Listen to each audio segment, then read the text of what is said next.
How old are you today, Ash? I'm 18. Wow. Whoa. So the transition from high school to college was hard for her.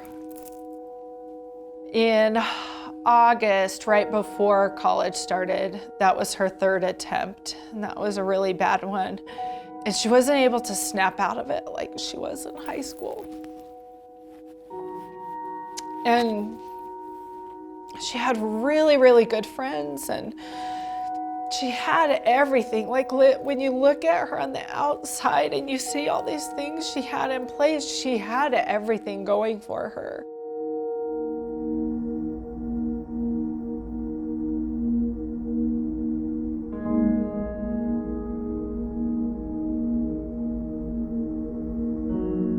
Our daughter was hospitalized 3 times, and one of them was local, and we didn't really have a good experience at that facility. So the second 2 times it was up in Denver. You have to drive up there because there are no beds down here. And that's another frustrating thing, because you're right at that point in the hospital and you have people asking you all these questions, and where do you want to send your child? Well, this is your child. And you're trying to keep them alive, and you don't know. You don't have a handbook. You don't have someone there sitting with you saying, I've been through this before.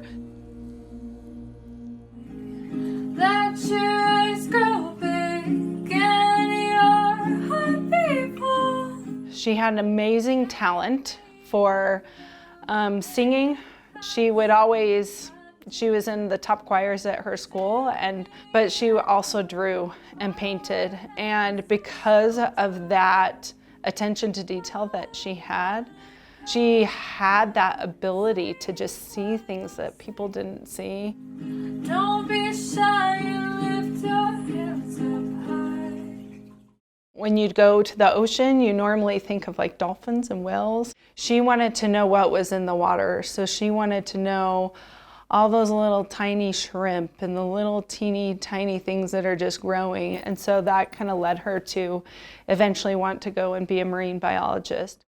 Did you graduate this year, start college? We think just right before spring break, it just became too much for her. She started checking out of her classes. She started checking out from her friends. You never know.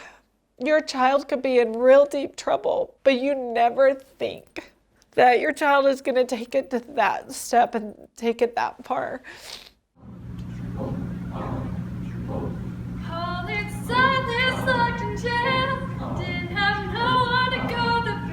As parents who have been through this, we've been saying this all along. We need more funding, especially for schools, for mental health professionals. We need more funding.